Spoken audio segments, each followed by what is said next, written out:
Hello and welcome to another daily Muppet. In today's video, I'm going to bring back and talk again with our good friend Darnish, who we spoke with a few weeks back before this December run to see how things are going. Obviously, there's been a lot of talk in the news and media and elsewhere with regards to Ten Hag's position. We kind of alluded to that earlier on, that this December run would likely be one of the things that make or break the campaign and will have a huge effect on his position at United. That being said, just before we get into all of this, because I just like to reiterate it anywhere that I can, it is totally my understanding that United do not, under current management, really have any intentions at all of changing the manager, of sacking the manager, or doing anything like that mid-season. Ineos, when they come in, and it is a when they will be coming in, and I should have more to share on that soon, will of course likely be and have been looking at contingency plans all season for multiple reasons that extend well beyond performance, but to what the role and job of the manager will actually entail under them, which might be a little bit different than how it's been currently. And that may just constitute change in the long term anyway. But then again, the season could also go so poorly that there's results reasons to change the manager as well. And unfortunately, it's we're heading in that direction, but I still don't believe that they want to make a change mid-season or anything like that. So we're probably going to be seeing Eric Ten Hag on the touchline. I mean, you never say never when you are going to Anfield away at the weekend, in terms of what the outcome of that can be. But we're likely to see Eric Ten Hag on the sideline for a while now. And so, what does that mean? How is it going? How are things going? Have we seen? I guess my first question would be: are we any good at all based on the last few weeks? Let's I'm keep it smiling and simple. like I'm smiling and laughing through this at the beginning because if you don't smile or laugh, I think you'll cry. Yeah. Um, the last time we spoke, I think was like November, mid-November, right? Yep. Since then, we've had Everton, we've had Galatasaray, we've had Newcastle, we've had Chelsea, we've had Bournemouth, and we've had Bayern Munich. Yes. Um, but to answer your question, are we any good? On the face of it, from the last two results, no. At the minute, no. Mm. If you wanted the short answer, no. There was some wins just before this Mhm. little period when we spoke before. There was Luton, I think there was Fulham, there was Brentford, there was Sheffield United, I believe, as well, and there was Yep. the 4-3 against Copenhagen. What I alluded to in that little section was there were things that I saw against Copenhagen, particularly in the first half. If you go online, everybody is still going gaga about that first half because that's what they want to see. And then those fluky wins, I think you tweeted about it saying that they were fluke, and they were. They had a degree of luck to Everton. them. Everton, yeah. Oh, I think for sure. We'll primarily get, it was pretty fluky, yeah. of course.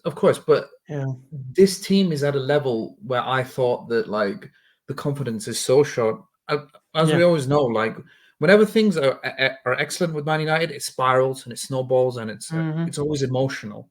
When things are Mhm. negative with Man United, it spirals and it's emotional. It's the worst thing ever, and you Mhm. start pointing out all the flaws in the club, rightfully so. But it's never. It's always going to be the greatest thing ever, or it's going to be the worst Yep. thing ever. Yep. Um, having said that, where we're at now is I am desperate to see some change. I don't see any way going forward where this is going to change unless he changes the play style, unless he changes the tactics. Right. That is so clear at the minute. At the minute, it is so clear. So we're not very good right now because, and I think I said this on the last podcast, but it's becoming clearer and clearer. We're so easy to play against and we're Mm. so easy to manipulate, which is the most important thing, where teams already know what we're going to do and they are instructed to do certain things. And as they execute them, you can see us being pulled around Case in point, just before we saw this podcast, we delayed it by 20 minutes because I wanted to catch up and watch Bournemouth again.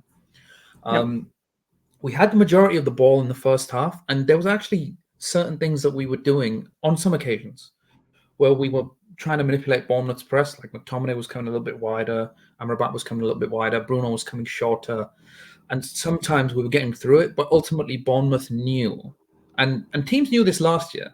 We haven't solved it this year. Yep. Teams knew when you press Man United, you're probably going to turn the ball over, and they're probably Mm. not going to progress the ball from defense to attack. We've struggled with it from since last season, and it's still a problem this season. The problem gets even more complicated when you realize that, okay, who's the top scorer? Scott McTominay. Okay, fair enough. But Scott McTominay is still a central midfielder. So what does that mean? We have only Amrabat to progress the ball centrally from defense to attack. If he can't do it and players press him, which they routinely did, you're going to have to push Fernandez deeper, which is another problem because this team is built around him. He's the Mm. creative outlet of this team. Everything runs through him, whether you like it or not. Commonly in certain games against lower opposition, okay, sometimes even I tear my hair out about like when when he does the Bruno Hollywood ball or when he does these Yep. weird flicks, Yep. and it's like, just calm down. And then he will play it in behind, and you go, nobody else on the pitch could think of that. Yeah. But that becomes a problem when you realize that McTominay is scoring goals, and he's going to keep him in the team, and he's going to keep him up the pitch, which means Fernandez is having to come deeper now. But the main problem for me, absolutely, is teams know what we're going to do, and they know how we're going to manipulate us. And at the moment, we do not have an answer for it, and he's not changing anything. We still, I think, against Chelsea, was a performance we were all uplifted by because finally, all of a sudden, he realized that, oh, we can still press teams and we can regain the ball up the pitch. We did it against Tottenham in the going way back at the start of the season. We did it against Tottenham. Yep. We did it against Wolves, and it led to high turnovers and high regains. Now you can have a different conversation about what this does for the rest defense and what this means in terms of when we press the ball, when we press high, and when we don't win the ball. But if you want to, you could, if you would rather, press with the whole team and then do something fully. I think I was speaking to the Devil's DNA. He's a good Twitter account, and Hmm. we agreed that basically they're stuck between doing three things rather than sticking to one. They're stuck between sometimes pressing, there's sometimes man marking, and then there's sometimes deep mid blocking, and they don't do any three of them spectacularly. So you're stuck Right. with Right. each three of them. But Yep. the one thing that I would say is the man marking, it has to go. It has to go. You need to change it. There was the recent quote. Remember, I think it was going off about. They asked him about why do you still play man marking, and he said no, it's zonal. And I think what he means by that is what a lot of people are saying is they call it hybrid pressing, which is basically, and we did it really well last season, but teams know how to manipulate it this season, is where you mark a certain player, and if that player moves this way, and the other player closest to him picks him up. So you get Hmm. man marking, but you're not being manipulated because you're not following the one specific You player. stay in Other your zones. If you picked like a few zones, you'd man mark within your area, exactly, and then exactly. if it goes to another area, you have to pass them off. And if there's an overload, though, then someone else has to move into that area Exactly, essentially. yeah. And you'll Right. see it a lot.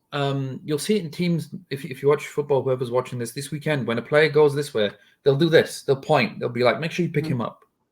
Yeah. But it is not working anymore, and he needs to.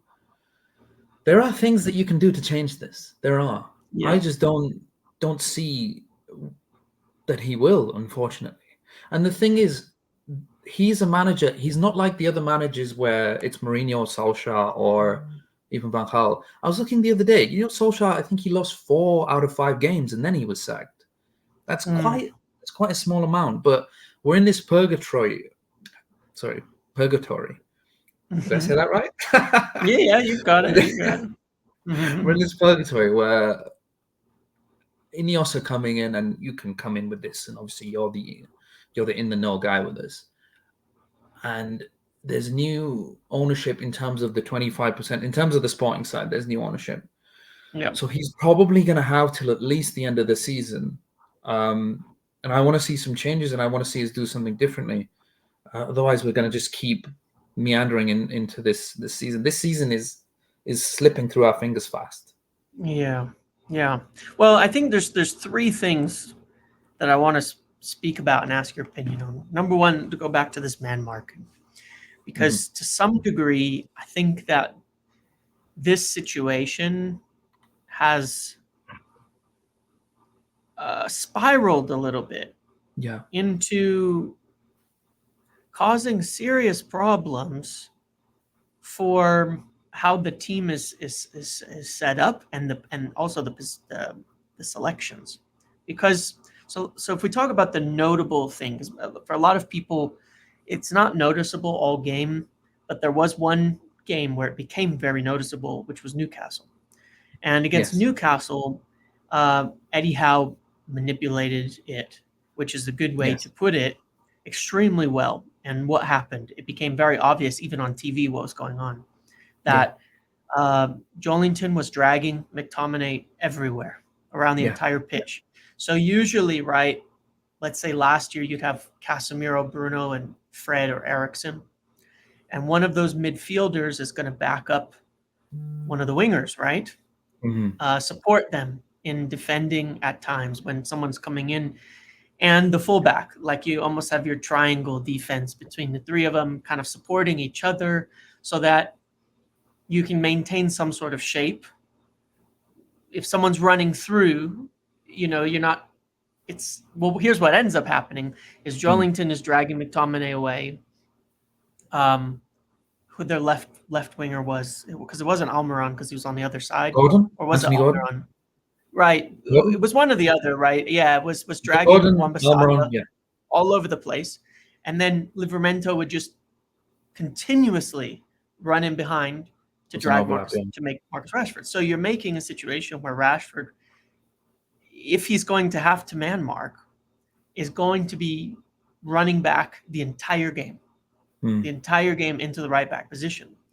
And he did a few times, but obviously, I don't know if I want to say he didn't want to or he didn't think it would be good to do that, because where's your attacking outlet Mm. if that's happening? And the other reason this kept happening is every time United get on the ball, they go long, lose it, come right back at them. So the entire game running back.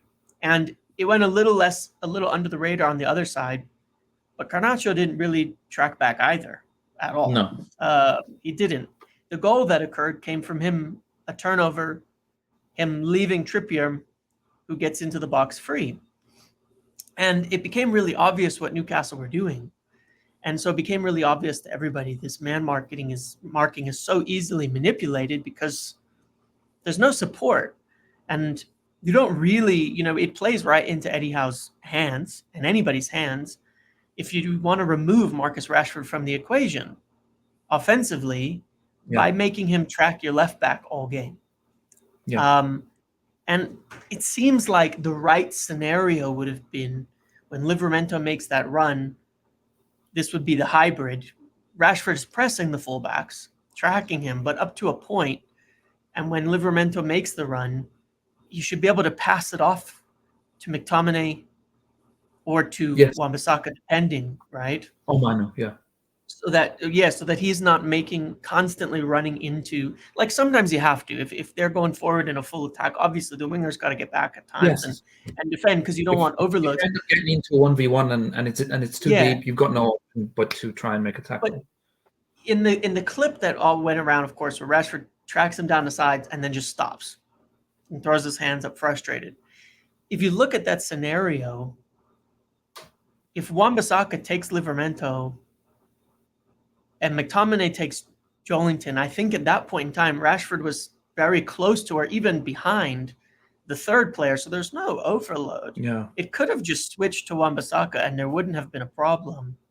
And that I think is a challenge, because it's one thing to ask your wingers to track players. It's another if your system means they're going to be tracking them all game and they're going to be in defensive positions every time they move is you're letting the other Yeah. team dictate what you're going to do then.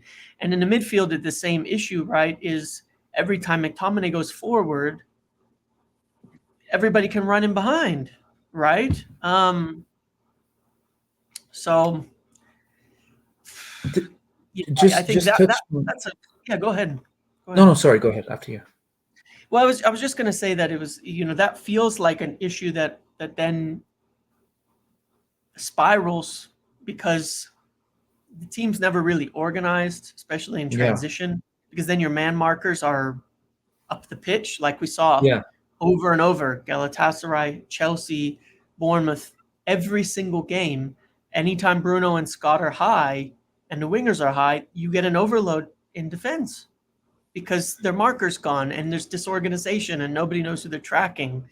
Um, it seems like it seems like that's causing problems, kind of across the board, um, in transition and with the attack itself. What do you think? What are your thoughts on this subject first? On this I man think marking? that just it is just so pertinently clear and so obvious that the teams just know how to manipulate this man marking system, and I just don't see how you can persist with it. We spoke about the Newcastle game. I was just getting up some screen caps there because I specifically did a piece on it. Um, Basically, what was happening sometimes, and this is just another facet of how teams manipulate it. Uh, so McTominay, Manu, and Fernandez would be doing the man marking. It would be Joe Linton, Jumeirez, and it's not Tonali anymore. It's whoever takes Tonali's place. Who was playing in midfield? Maybe a Against long staff, Newcastle? Yeah, with a long Newcastle. staff, Yeah, it was or I can't think of the third midfielder now, even though they played last night. let's see. Joe It would have Linton, been Jumeirez, and somebody else. yeah, Miley. Yeah, Lewis Miley. Miley. Lewis Miley. Yep. Yeah. Not So exactly what? like your superstar experienced player to No, run, no, it isn't. to run over United, is it? It isn't. It's his first season. So they would be doing the man marking, but Mhm. the other problem with the man marking now is because sometimes they've been instructed to press high as well. They're doing it when Luis Miley, Jimenez are close to the defense, so they'll be man marking Mhm. them. As this is going on, they'll drag them around into different positions. Then they can fire the ball straight into Isak. I think there was one particular sequence that I wrote about where this happened, where all three of them were pushed up, McTominay, Bruno, and Mano, and they were marking Jamera Smiley and Joe Linton, man marking them, but being dragged out into these different spaces as well. As this is happening, they fire the ball into Isak. Isak touched it around Maguire, and then hey presto, you threw and then you're running into the defense. Yeah. It's just so pertinently clear that this is just not working anymore, and it hasn't been working for some time. I'll give you another example because I literally just watched the Bayern Munich game as well last night. God, this is just my life. Rewatching and then rewatching how bad Man United are. It is not very fun. Um, Yeah. Yeah. but take into account, this is a Bayern Munich team who've already qualified for the Champions League. They've got nothing to Mhm. play for. The spaces were there to exploit. If they wanted to, they didn't want to because it's a half-assed game. It's a friendly game. They were just coming back from winter pause, so like they were using it obviously to get their stamina levels back up. Kane was dropping deep for the ball. Varane follows him. Very simple. The wide player, whether it's Kingsley Coman or Jamal Musiala or Leroy Sané on the other side, goes very wide. The fullback pulls this way. So Luke Shaw is attracted to Coman. Varane is attracted to Kane in the half space. And then once again, you have Coman going wide, and then the player can dart into the half space that You're Kane right. has Yeah. already used. This is Yeah. It's exactly how yeah. Bayern Munich scored in at the Alliance Arena. The exact same Yeah. way. It's why Man United keep conceding so many cutbacks. Um, Mm. if like, and we can clearly see that these players are instructed to do certain things because Kane did that the whole game. This Yeah, is like yeah. managers are pertinently picking these game plans and the man marking system apart to the seams, um, to the absolute seams. And Ten Hag doesn't have an answer for it. Ten Hag doesn't have an answer for it, and he's continuously persisting with it. Um, this is why I said we need to see some drastic change, or the season is just going to keep meandering on as it goes along. Jurgen Klopp, I use him as an example because it's kind of similar what happened to Liverpool last season and what's happening to Man United this season. In that the season before last, do you remember they had the whole six? I think they played 66 games or something ridiculous. They went for everything. Mhm. The Carling Yeah. Cup, Yep. they went for the FA Cup, the Premier League, the Champions League. I think they were about Yep. 20 minutes away from Yeah. winning the Premier League, and Yeah. in the final they looked exhausted against Real Madrid. Yep. Yep. But last season, and the same conversations were going on from Liverpool fans and a lot of Liverpool writers. He kept persisting with the same game plan, and it was so obvious that they were so exhausted. Um, Eventually, he turned it things around, and then he changed it, but it took a long time for the penny to drop. We've got a lot of football left to play, so it might take a long time for the penny to drop for Manchester United and Ten Hag as well. But the issues are so pertinently clear, and the issues are so clearly there as well. Um, Now, why wasn't this happening last season? Well, we had Galactico Casemiro screening 30, 40 yards, and it was absolutely fine. The team was a lot more compact last season. There was a lot more. We talk about Rashford and his poor defensive qualities. Last season, defensively, he was okay in some games. He played Mhm. against Man City, and he was defensively good. He played against Liverpool at home. Um, but you could clearly see that, like, the if you go on my account and check the analysis from last year, you can clearly see the 4-3-1 man to man, like zonal marking. It was like a compact shape. It was like this. Now, Mhm. if you watch Man United play, it's like this because they're still being asked to man mark, but they're being dragged around the whole place. Um, and they're sometimes pressing and they're sometimes deep mid blocking. You either go full press and you make the fullbacks join in as well, or you go for a 4-5-1 mid block and you make things count and you make Right. things as compact as possible. Um, yeah, Yeah, that makes sense. And I think, well, that leads me to like the second kind of question that I have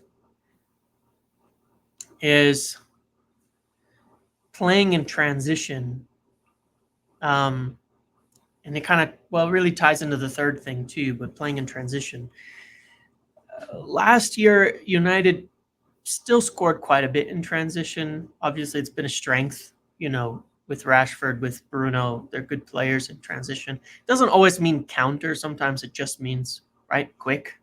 yeah, Um, and they played a bit, not they played a pretty low line at times last year to account for it. This year, it's a bit higher. But in theory, playing a higher line should allow you to have fewer gaps mm, between your back line and your front line and your forward line.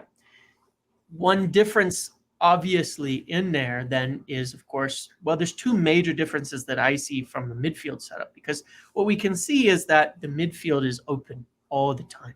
yes, It's just wide open. And that can throw everything off when your midfield is open because it's so easy to move everywhere else out of position if you can play through the middle. Jose Mourinho used to talk about control without the ball, right? That's like a huge tenet of his managerial philosophy is how you control games without the ball. Obviously, he's a fairly defensive manager, but that's worth understanding because I think he talked about his whole goal was keep them in the wide areas always. Keep the opponents in the wide areas. Keep them like yeah, pinned. If you were to take your half and here's your goal, you keep them out of here and you keep them yes. here, and they can't get in. And that was control without the ball, right? If Which you is can, what Man he's United did excellently last season, by the way. They right, were right, they were, they were brilliant at doing that last right. So season. And then on the the wings, you have midfield. show on Yeah, Wan-Bissaka, and then we'll go from there. Sorry, continue. exactly. No, no, it's good. So that's United have no control without the ball, which is a tenet of good defending. You have to control teams without the ball, push them where you want them. Pressing, the whole point of a press, which can work, and United can do at times, is to push them into a smaller and smaller space until you force a mistake and you win the ball back, right? Well, defending is the same. Push them into a space that you want them in, that is unthreatening until they turn the ball over, attempting to get the ball in to a threatening area that you have covered. And two differences that I see are, number one, they're kind of the same, but number one is Casemiro, of course. It took at times an impossible level of performance from Casemiro to cover last year, which he did. But obviously, it required a level of aggression that Yeah, resulted in red cards at times, whether fair or not. A lot of yellows, where he got suspended for the Arsenal game. He got suspended, but a great performance overall. Very hard to duplicate. Very hard to duplicate. Okay, Kabi Manu, Amrabat, they're not going to be able to duplicate that defensive level of coverage in terms no, of the spaces, right? Very few people are. I mean, Casemiro is one of the best defensive midfielders of all time, though he's getting on in age. At times, his performances last year were as good as any he's had from a defensive standpoint, even though they were in and of course, not the best team. Not as good a team as it was for Madrid, where he had a lot more help. But then the other major change is during the major winning run, there were two things otherwise that would happen, which were one, Fred played a lot during that time, up through the Newcastle he did. Cup victory, He did. through a lot of the wins away against Barcelona. He played, and in fact, he didn't play in the loss to Sevilla that knocked United out of Europa.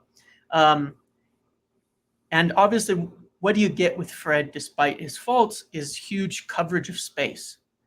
Energy ball, right? There's no space that Fred will not cover. You look at his map, you look at how he plays. Absolutely. He's not here, he's everywhere.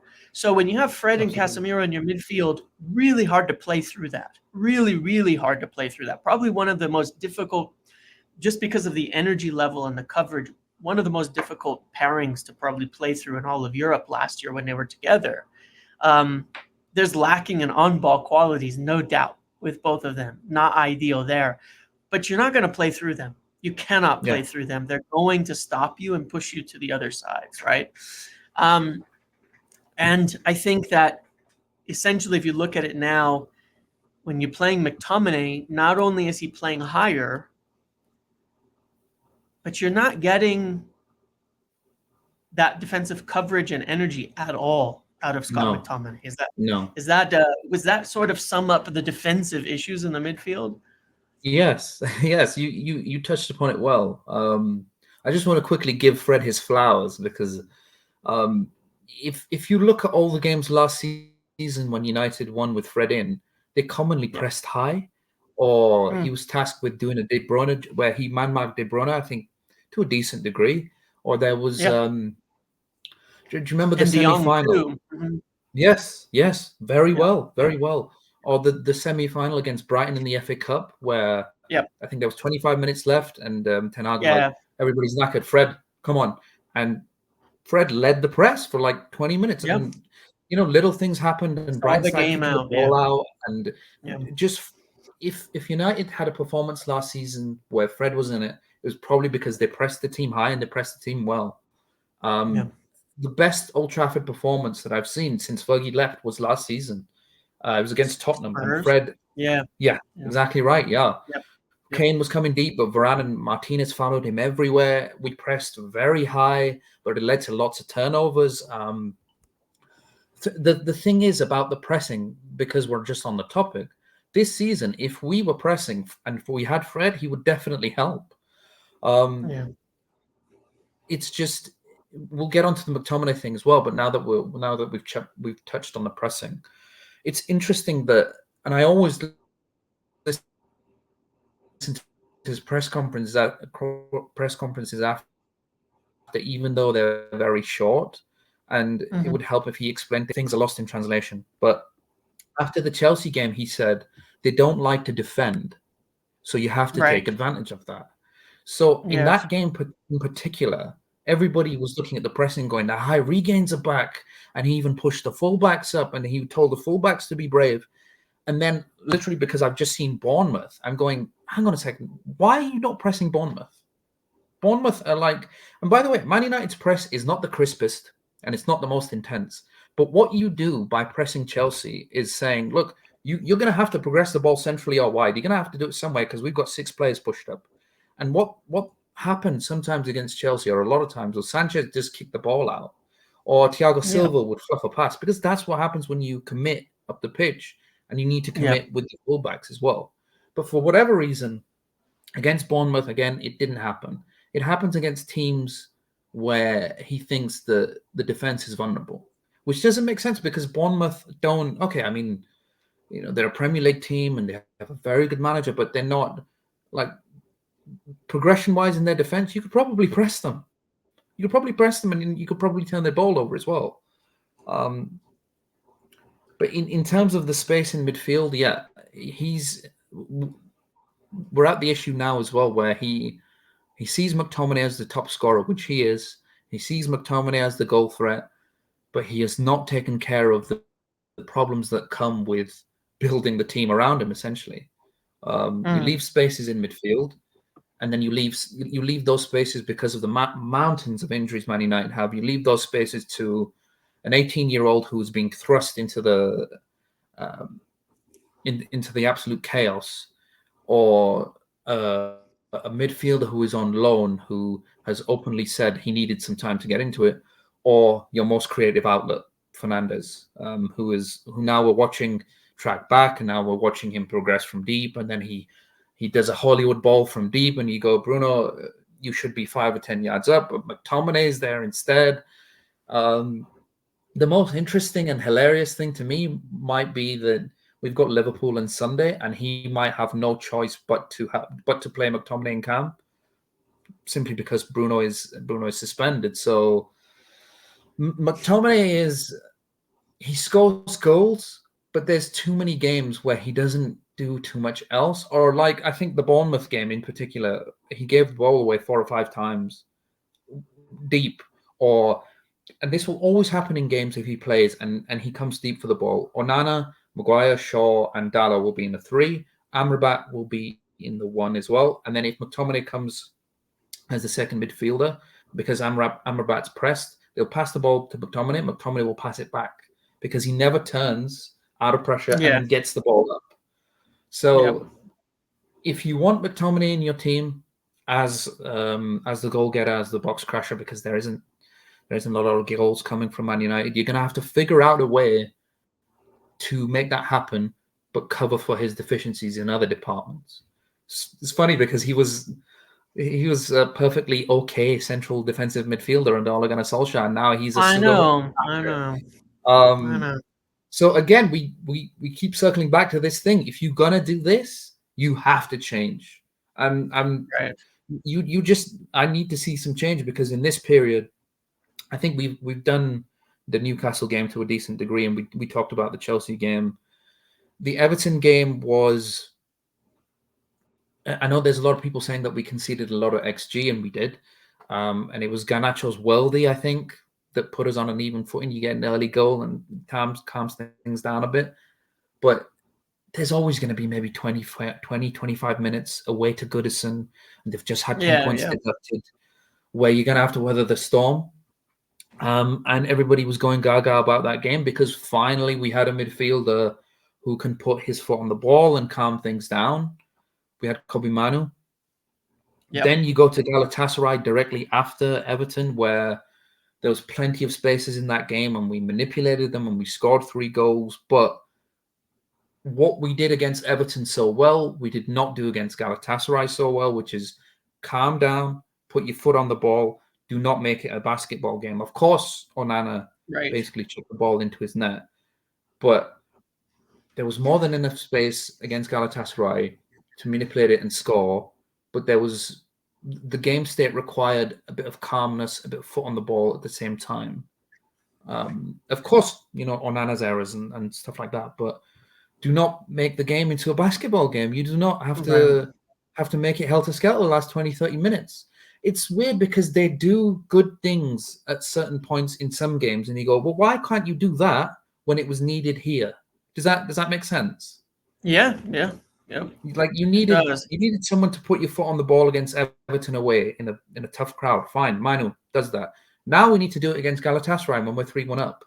Doesn't Yep. happen. Obviously, the red card, game state flips, this, that, the other. Manu did come on for 20 minutes, but it's just, yeah, we're in Yeah. a dire straight state right now. Yeah. No, I hear you, and so this kind of leads me to final question that I wonder if is at the heart of all of the problems, tactically anyway. I actually liked how we played the first few weeks. I think we talked about that. There was a lot of panic, a lot of negativity, Yeah, the way we started out. But I thought Arsenal was one of the better games we've even played under Ten Hag between both seasons, even though we you're not lost. alone there. You're not It alone was the there. It could have first been time very different. we controlled the game against Arsenal with possession, I think for the first time in probably 5 years. Away too. And it was a toenail and some injuries that resulted in, the game being lost. Otherwise, it's a huge win and a really good one too. And against Spurs, again, first half was pretty similar. But here's my question then, because what was the problem then? The chance creation and the goals pretty much came to some degree a bit randomly. Yeah, They were a bit random. That was those games I think were actually really controlled in the first phase, the second phase. The chance creation itself was still random, totally random. And the biggest factor I think that I see, and I think we're seeing it, is that last year we've talked about Casemiro and covering those spaces, and that all helps defensively. But I think Rashford's goal scoring covered up for a lot of problems in the way that absolutely. Ten Hag's team attacks. Absolutely. Because one of the criticisms of him at Ajax is that they would often be open in transition. For years, that was the criticism. And there's a reason for that. And when you look at Chelsea, I looked at one moment that occurred, even though we won 3-0, and I thought, that's not good. United tweeted out a video of Bruno Fernandes running back and stopping a counter. I think Chelsea Yeah, got one-on-one with the goalkeeper once. They got that was another lucky. one close, and then they had a 4-on-2. Now, you have to think about what a 4-on-2 means. A 4-on-2 means you've sent 8 players forward, 8, Yes. against a goalkeeper and 6. That means you're counting on overloads as your only way. And I don't mean overloads in. So my opinion is when I watch like Pep Guardiola attack with City or Arsenal or many of these teams, obviously you score goals with overloads, but they're usually overloads in an area, right? Not the whole pitch. You're not trying to throw 10 against 9. You're trying to throw you get 3 against 2 on the outside, Yes. and that's the overload you want, right? But the key thing is here, and it's a good thing that you mentioned in Guardiola. Yeah. The key thing is when City push 6, 7, 8 men forward, is it's controlled. It's a Correct. sustained Yes. attack and it's controlled. Right. They've City are been the gradually, right? As you're yes, pushing the defense back, you're pushing up yes, with them, and then you can make the run in. The extra guy can make the extra run, and you're not leaving yourself open for attackers, right? You're not. It's not a quick fire going in there. But my question overall is because in those first few weeks, United weren't really scoring, even though they were actually playing pretty well. And last year, Rashford was scoring a lot of goals. And one of the factors with Rashford scoring quickly is with Rashford scoring in general is that he tends to score quick. And so he can score before you've pushed 9 men up the field or 8 men into attack.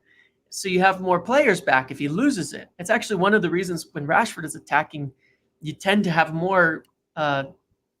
fewer chances conceded because he'll attack quicker as a forward rather than when everybody pushes way up there and then they lose the ball. And I think that where it all breaks down is you have the players who want to play quick, Bruno, Rashford, Garnacho often, who wants to get up the field. You have Højlund trying to get into the box, even though he's not impatient as an attacker. On the other side, though, you of course have Anthony, who slows it down constantly when he gets the ball. Yeah. My biggest concern is that if Ten Hag cannot coach the team into creating chances based on better movement, better attacks, better rotations, especially out wide with the fullbacks, with the wingers, with the runs in behind, which we've saw some of against Copenhagen, Yes. against and some of these goals where the winger, fullback is going over and it's passing through and it's cutting back. That doesn't require 8 players. It requires 3 to do the job. Yeah. And so you don't have to, if we cannot do that, then you're constantly relying on the extra midfielder coming forward into attack to create an overload, because McTominay is often free because he's the extra man. But behind him, you're overloaded in defense. They break on you and you get scored on. Massively. So if it feels like it all starts from the front, the problem, you're not scoring goals. So McTominay scores a few goals, so he comes in, so he keeps attacking. So then your defense is more open because you're putting too many men forward. So then you're out of transition. And it just kind of, the problem starts here and it steamrolls all the way back to the goalkeeper. And that's where most of the goals have been conceded. I mean, there's been errors right at the back, but for sure. We're not really conceding a lot of goals where teams are parked around our third and breaking us down. We don't really even get into that position very often. It's like attack goes wrong, chain reaction, this way. Goal conceded, and that's it. And it's over. And it's been like that for months now. And it's not going to change, I don't think, because we also allow that so often because we play like the ball is a bomb with this midfield setup. McTominay's not going to hold possession, so it's like, go back. It's like a constant yo-yo leading to a lot more chances in transition against us. So that was really the last point I wanted to ask you about. That would be my biggest concern, because I think a lot of the other problems stem from that. We should be aiming for patterned chance creation rather than specifically just relying on throwing men forward. That would be my take on what is causing a lot of the problems. And then you ride out the times when you're not scoring with those patterns. You just have to ride it out and live with it, because it comes and goes and attackers come in and out of form. So what do you think about all of that? I think you touched on some very, very important points there. I think you touched on some very good points there as well. I like to use the phrase ripple effect, because it's all having a ripple effect it's having a knockdown effect of trying one thing and then that goes wrong, and because that goes wrong, another thing gets affected. But for 2 seasons as well, we had this problem last year as well. The problem with Man United is control. It's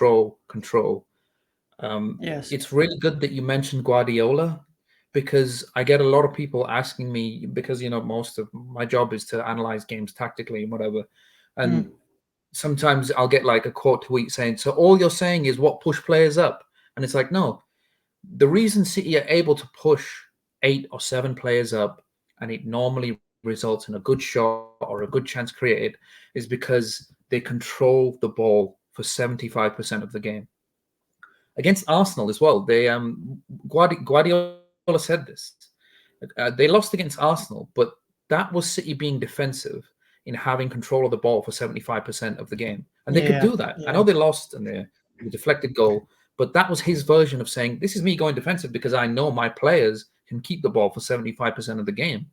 They can rotate the ball from one side to the other, and you slowly wait for an opposition to make a mistake, or you slowly um, use your rotations, or you use your overloads, or you use the fullback going wide and the winger going inverted, and you wait for the space to open. That is when you can make your move, and it's because you have control. United do not have that. We've been crying out for a midfielder who can control the game, which is why everybody is so hyped about Kobe Mainu. But I come back to the ripple effects thing of pushing 8 players forward is because they're not scoring a lot of goals. But pushing Yeah. 8 players forward is just that. It's pushing up a lot of players, but these guys, they Yep. do not know how to sustain attacks properly. They do not. Mhm. If we played, I think the only decent good game that goes under the radar a little bit is against Luton, where they did sustain attacks quite well and they kept the ball for 75% of the game, and they probably should have won the game 3-4-0. Yeah. The other one was Nottingham Forest, where Yes. they, but that Yes. was like Down that was a 2-0 different at the game. start. Yeah. Yeah. Yeah, but it was a different game Yeah. state. It was 2-0. It was like, okay, we have to score 3 goals, but that was Man United camped in the opposition's half, sustaining attacks. Yep. Rather than pushing up 8 men and going in a desperate search for a goal. It was the same against Bournemouth. It was more of a Yeah. 8 players up front. I think Tuchel said it in a press conference the other day. He said they push 6 players up, whether it's in a press or an attack, which means they're open in transition. They're Yep. not good enough, or they don't. There's not enough games where United have sustained attacks for most of the game to push 8 players up and then not suffer defensively going back this way. Yeah. And then you go, well, okay, but what if they press with 8 men, which is what exactly they did against Chelsea. See, I don't mind that too much because at least against Chelsea, he knew that they had a weakness in defense. So it's like, okay, fine, Yes. we'll push most Yep. of you guys up. We'll probably turn the ball over, and that will result in chances. That's fine. I'll take the risk going this way. I'll take the risk going this Yeah. way. What I do not enjoy is pushing 8 players up, like you said, for no reason when they can't sustain attacks for 90 minutes, or when they press and they don't push up the fullbacks in the press. Mm, Either do right. one or you do the other. Um, you know, we scraped the wins that we needed to scrape. We got the win that you needed to build on tactically. And that was against Chelsea because I think Ten Hag just woke up and he was like, oh, I forgot about high regains. I forgot about high turnovers. Guys, everybody press. I thought that would continue, and I thought that they would continue doing the press, but they haven't. Um, and it I, I feel like I'm repeating myself, but the season is slipping through Ten Hag's fingers, and he has to change this. We Yeah.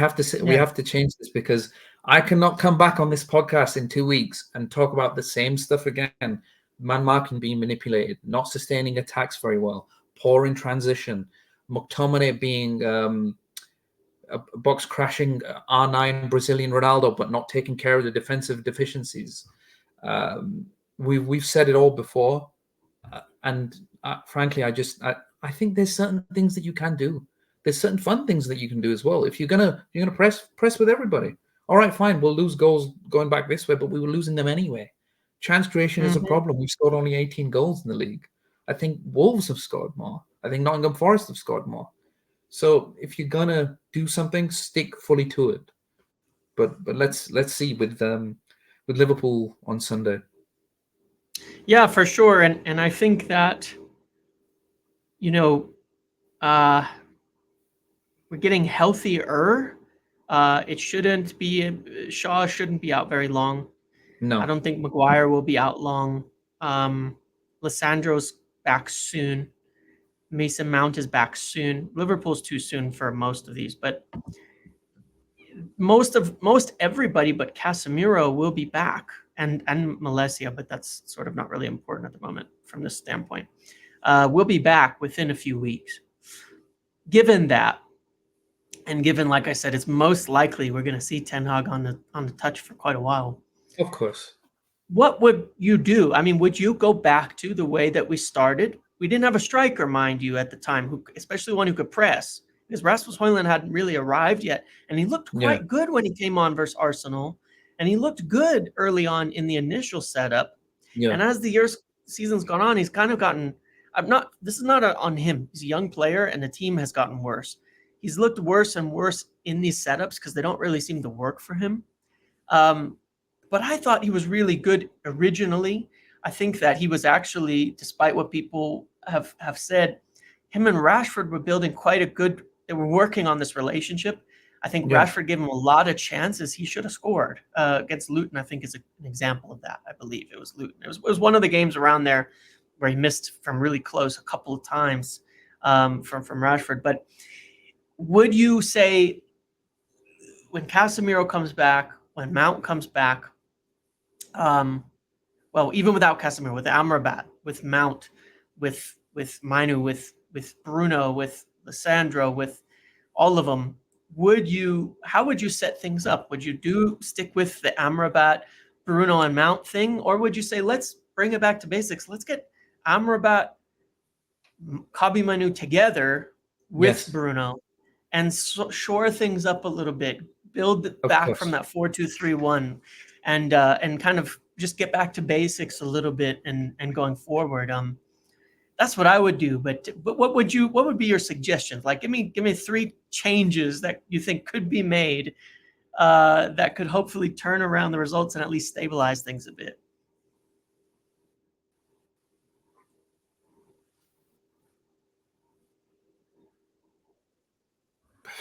This is going to be the part of the podcast where it's getting I don't know the right word, For sure, hypothetical, of course. and some people might listen to it and go, "Wait, I wouldn't do Yeah, that. no, What is he talking this is about?" for But fun.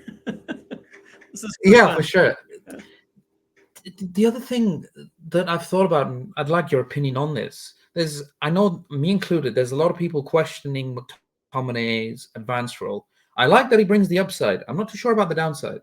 I'm not sure what else he can do right now. Ericsson's out, Casemiro is out. Mino, people keep saying play him. You don't want to rush a youngster. The only other thing that I can think of is possibly playing, not by choice, like out of complete necessity, is playing a defender there. Even even defenders though, we're running fresh out of them as well. I think it's going to be Evans and Varane on Sunday. Mm-hmm. Um, Yeah, it might be. you you just lose your creative outlet, the biggest creative outlet of this team when McTominay is advanced as he is, because Fernandez, it's lovely to see him back and like Capitano and all that stuff, but you don't want to see him run back like that. The 3 things that I would change mainly, if if he wants to play Manu for a full 90, which we might see on Sunday, get rid of the man marking or the zonal hybrid pressing man marking. It's not working. Clearly, teams are manipulating us.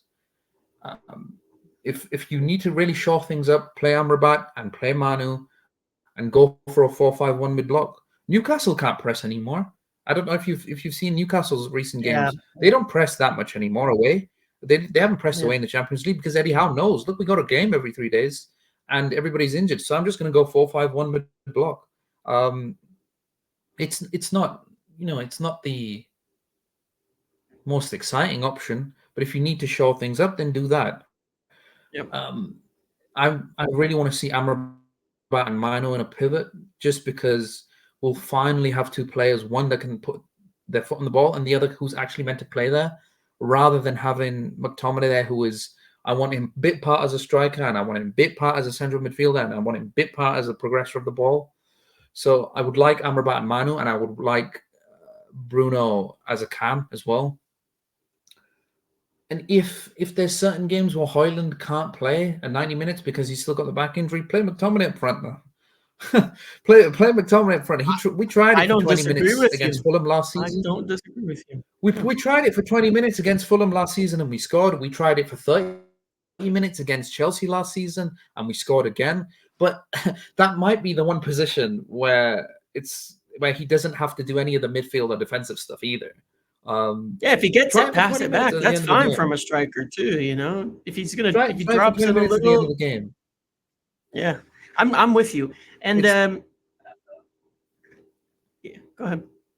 and the absolute final thing, because it'll be more fun to watch as well. Bring the pressing back. We did it against Yeah, Wolves. We did it against Tottenham. We did it against Chelsea. It's if you watch those three games and you go, oh, we were winning the ball up the pitch quite well. Mm, Surely you do it again. Surely you do it again. We're having plenty of transitional issues with the man marking anyway. When we do the pressing, we turn the ball more over. It's going to lead to more chances created. Uh, you can figure out obviously that there's transitional issues, and it might bring more issues because we don't know how to fully press better. But to me, there's more upside than there is downside with that at the moment. And Liverpool's on the horizon. I've got no clue what he's going to do.